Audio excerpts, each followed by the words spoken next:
Apa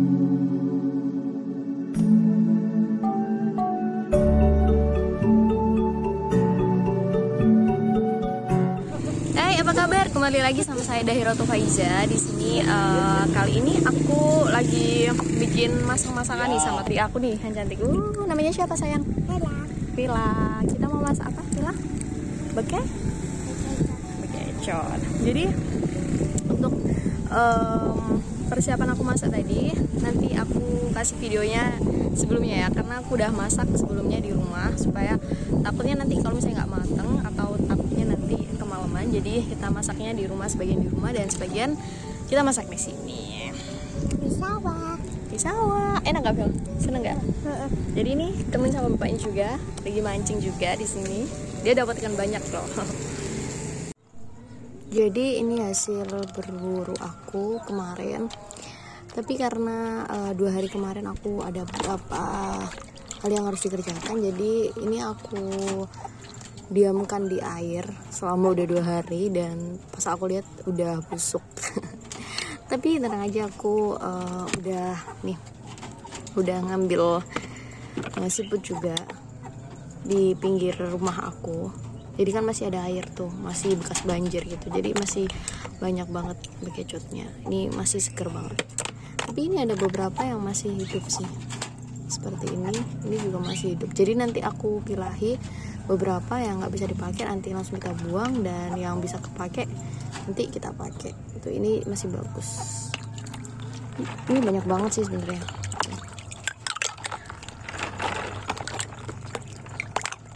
Ini udah nggak bisa dipakai, ini udah busuk nih. Ini bau banget sih sebenarnya. Tanganku aja sampai bau nih. Ini tadi aku lihat nih udah busuk juga. Tapi lah yang masih bagus. Ini masih bagus, masih segar, dia masih hidup. Ini juga masih bagus. Ini kemarin hasil berburu lumayan cukup banyak sih.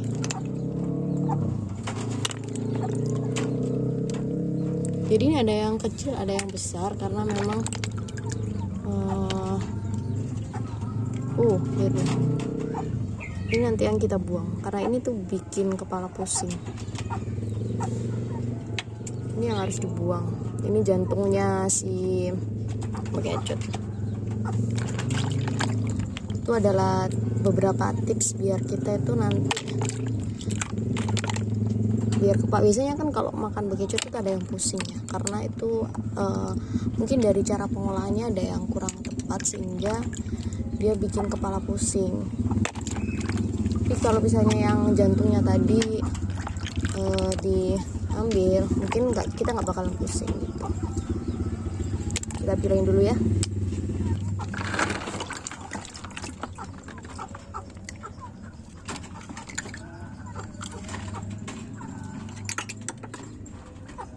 Beberapa ada yang udah lepas dari cangkangnya nih.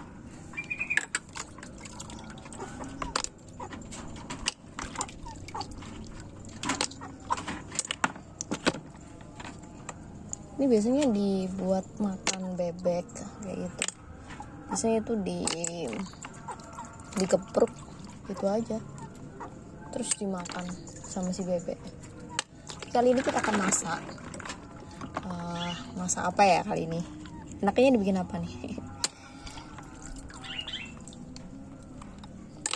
Rencana aku hari ini pengen masak dimasak rica-rica. Kita nanti cari spot view tempat sawah yang cukup enak buat di tempat buat masak-masakan.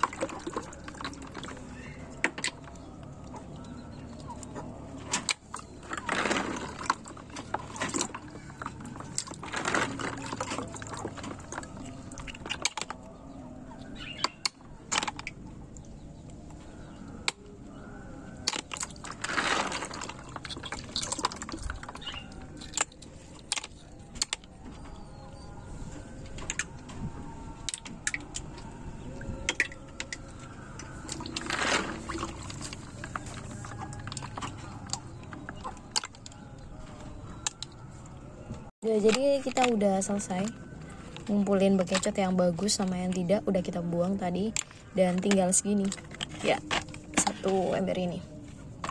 Padahal tadi segini banyaknya, nggak banyak sih ini karena banyak air, mungkin hampir separuhnya sini sih. Tinggal ini aja, ini yang masih bagus bisa kita pakai, dan yang jelek tadi udah kita buang.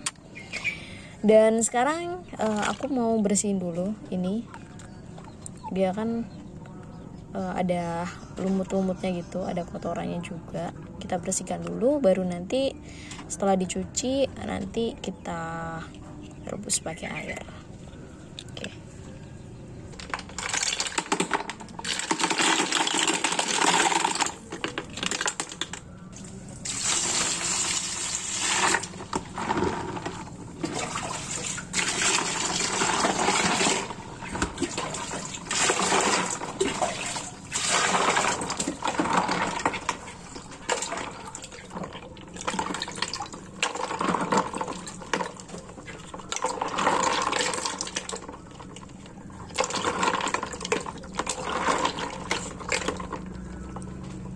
Ini harus hati-hati banget, karena kalau nggak hati-hati ini bisa ngelukai kulit kita.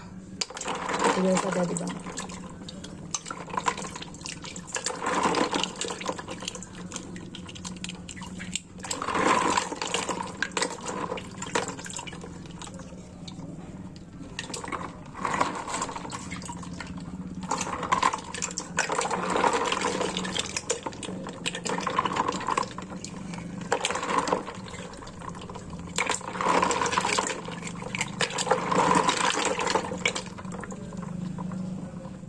Jadi teman-teman, sebenarnya kemarin tuh aku mancingnya di sini loh. Jadi deket banget kan sama rumah aku. Jadi ini posisi rumah aku. Terus di sana ini ada jalan nih. Di sini ada jalan. Nah, ini tempat aku mancing kemarin, di sini di tepatnya. Di sini kemarin aku mancing. Tuh lihat, masih ada orang yang lewat kan? Nah, deket banget kan dari rumah aku. Itu masih ada banjir sedikit yang kemarin itu. Jadi kemarin tuh ini banjir semua. Tapi sekarang alhamdulillah udah surut, dan cuma tinggal beberapa aja yang ada genangannya.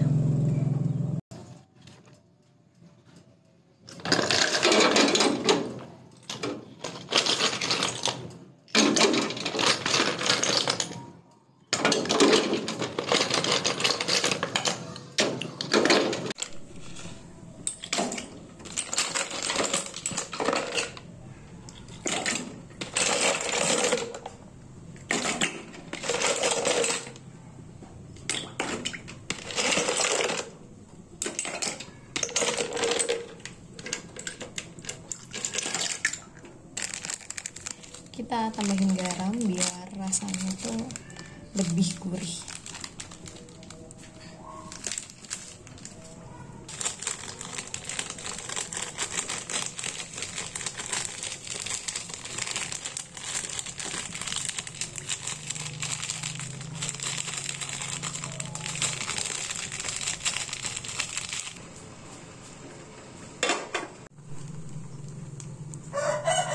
Nah, ini udah matang, soalnya udah busanya udah keluar, jadi lendirnya udah pada keluar.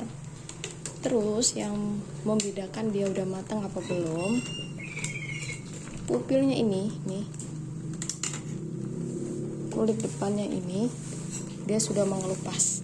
Itu artinya si bekecot ini udah matang, lendir udah keluar dan ini udah ngelupas, artinya udah siap untuk dimasak. Ini nggak lama nunggunya, jadi sekitar 15 menit lah. Pokoknya tunggu dia sampai berbusa. Dan si topinya ini mengelupas. Ya, kita tiriskan dulu dan kita siapkan untuk bumbu-bumbunya. Oke, let's go. Oke, jadi setelah kita rebus, udah kita cuci bersih pakai air biasa, air dingin, supaya waktu kita ngopekin biar lebih cepat. Sekarang aku mau berbagi informasi mengenai bagaimana cara mengopek si bekecot ini. Aku contohkan mulai dari yang besar dulu ya. Oke, jadi ini aku pakai bisa pakai lidi atau bisa pakai garpu atau pokoknya apapun, yang penting runcing bisa nyoblos ini ke dalam siput ini. Jadi caranya kita coblos dulu di bagian kepalanya, coblos saya, terus kita keluarin kayak gini, kita peluntir, cara keluarkan.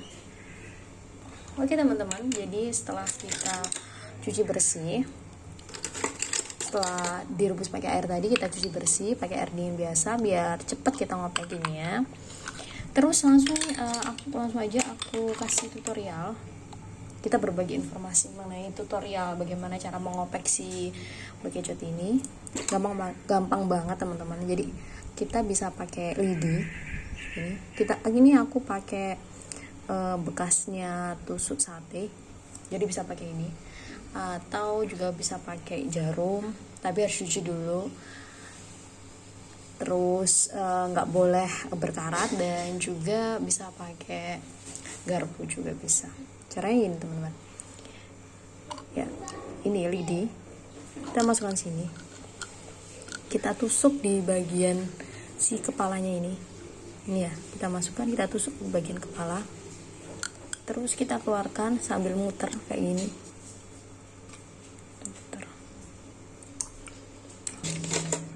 Terus yang paling penting adalah kita harus ngeluarin sini nih. Ini yang bikin kepala kita pusing.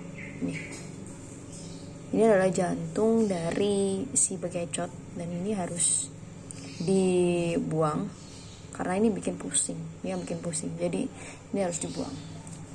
Dan di bagian ininya juga, ini sebaiknya kita buang. Di bagian buntut sebaiknya kita buang. Jadi kita pakai atasnya aja. Karena ini tempatnya kotoran. Jadi mending kita buang. Oke.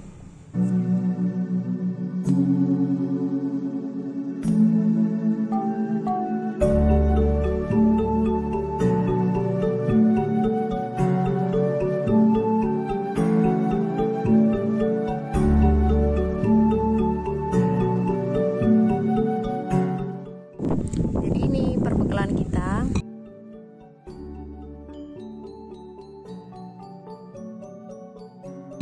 Ini udah kita masak. Ini bekecot Vel, namanya bekecot. Bekecot ini udah dimasak tadi. Ada cabai. Terus ada cabai rawit, Sama bawang. bawang merah, bawang putih, laos, terus jahe, kemiri, merica, gula, masako, garam. Ini udah disiapin. Sekarang ini cobeknya mau kita diulek dulu ya. Vela mau ngulek nggak? Ya. Taruh sini dulu.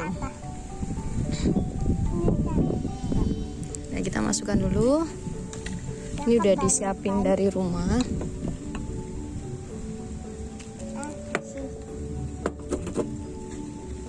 Sekali. Stop ya. Jadi ambil dulu ininya. Apa ya? Ini. Ya, patek dulu, Vel.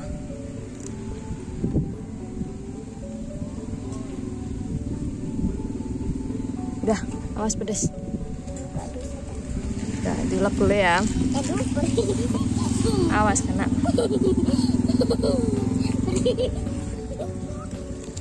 Terus katanya banyak banget Apa? tadi dapatnya.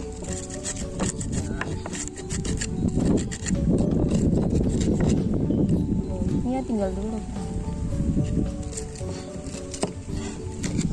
Ini bisa. Jadi sengaja biar cepat masaknya, udah disiapin dari rumah. Tinggal Itu langsung aja. kuning. Karena juga udah sore biar nggak kemalaman.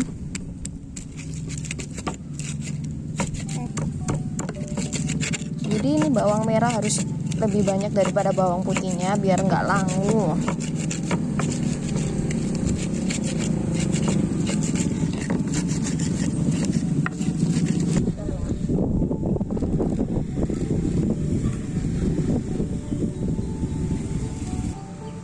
Sekarang gantian nih Villa yang ulek. Bisa nggak Vel? Bisa tuh. Belajar ngulek dia. Mau jadi chef Vel? Mau jadi chef tak? Enggak. Enggak. Iko aku tadi Kiko. Kiko. Kiko anak. Oh ada topinya. Belajar masak dulu ya. Udah ulek Vel? Jadi sambil nunggu Vela buat makanannya, jadi mau nyiapin kompor dulu, kompor yang kemarin siapin dulu.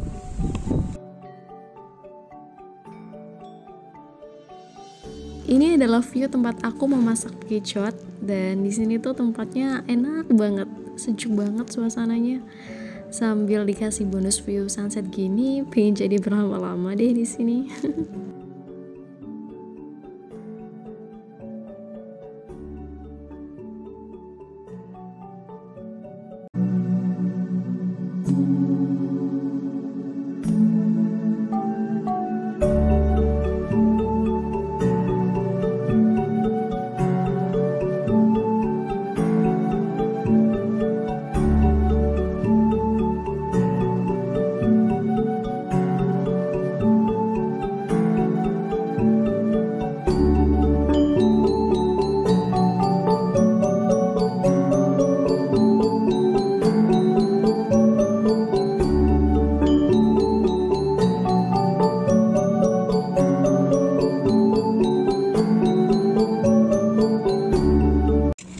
Sekarang masukin si bekicotnya.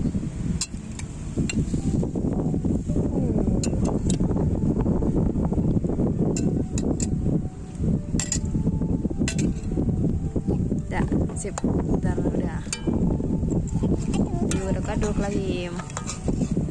Jadi emang agak sulit untuk matang ya, soalnya emang iya kena angin ya.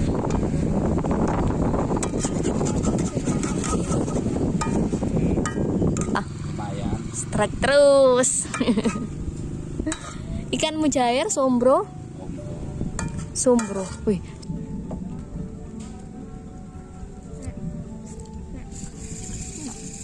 Kan juga. Udah, bekicotnya udah mateng. Sekarang kita ambil. Mau kita makan deh. Bekicot sawah sendiri memiliki kandungan protein yang tinggi, kalsium, fosfor, dan rendah kolesterol, sehingga memberikan manfaat yang baik bagi tubuh kita. Misalnya, mengembangkan kinerja otak, menurunkan kolesterol, mengatasi diabetes, dan juga baik untuk pertumbuhan anak. Dan sekarang ini masakannya udah jadi. Sekarang kita tinggal nikmatin ya. Nih, bekicot kita. Mantap banget. Lihat nih bekicotnya. Nikmat sekali.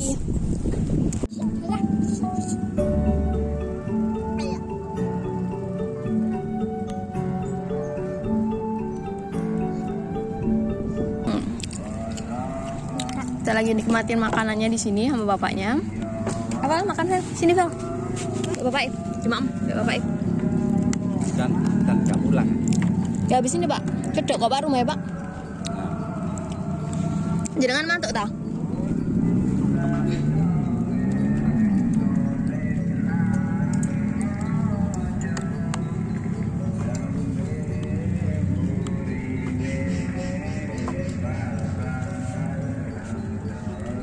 Sebelah sini ya Pak. Makan dulu Pak.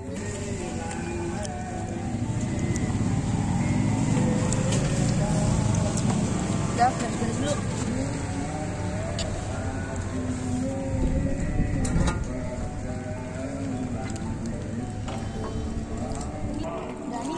Enaknya di sini, tinggal nyucinya di sini, nggak jauh-jauh, tinggal nanti cuci cuci di sini aja.